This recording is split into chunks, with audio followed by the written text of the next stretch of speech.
This amazing scaffold structure in the gallery provides us with a high-level working platform, but also a crash deck for the work going on outside to install a secondary roof above Nash's original roof. Is that better? See if that's better. We're offering you the chance to come up onto the working platform to see at first hand the delicate structural components of the gallery, but also its beautiful decorative detail. The area we're going into is a construction zone, so I'm going to ask you to wear a high visibility vest and a hard hat. After more than 200 years, you will be able to see how fragile and damaged it all is, and how we are painstakingly dealing with the conservation of every element. We've worked really hard with our health and safety people to make this happen because it's such an exciting opportunity. The glass that you can see was never designed to be the waterproof layer. The windows themselves, they're hinged at the top, and we thought until recently that they'd never been unhinged during their lifetime. But we have found with some research, the catches show marks of being hammered, and in the end, they've simply resorted to using good old-fashioned steel nails.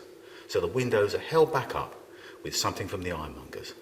I've always been interested in structural engineering, so I was quite fascinated to realise that all that weight was nailed back and it stayed there. No wonder it leaked.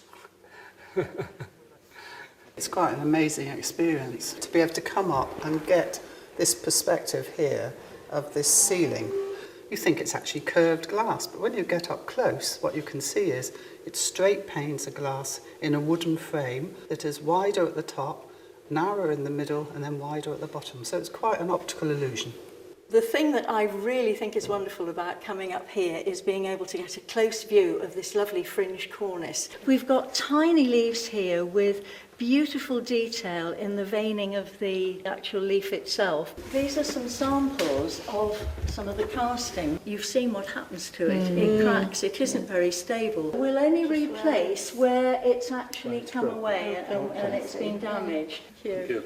Okay. When you're walking round a National Trust property, you can't actually see close up in the ceiling, and to have the opportunity to come and look at this and how they're actually renovating it all, it's, fascinating. To have a chance to see something like this in National Trust, it's unbelievable, really. Absolutely brilliant. It's fascinating to be able to see this at close quarters, which I would never ever have dreamt that would happen to me. To actually have the privilege of coming up here is marvellous. I've known all about National Trust restoration projects, but I've never ever really appreciated the attention to detail and all the wonderful work that they do. Really enjoyed it. I'd advise anyone else to come and do it. The thing that's absolutely unique about this experience is we can get somewhere where nobody has been before, and in a few months' time won't be able to go again. This is a once-in-a-lifetime opportunity to access at high level this iconic picture gallery constructed by John Nash, the famous but controversial Regency architect. These tours are running from now until the end of October 2014, so come up onto the crash deck while you still have the chance and see what you are missing. It's quite exciting. I've never had a hard hat on before.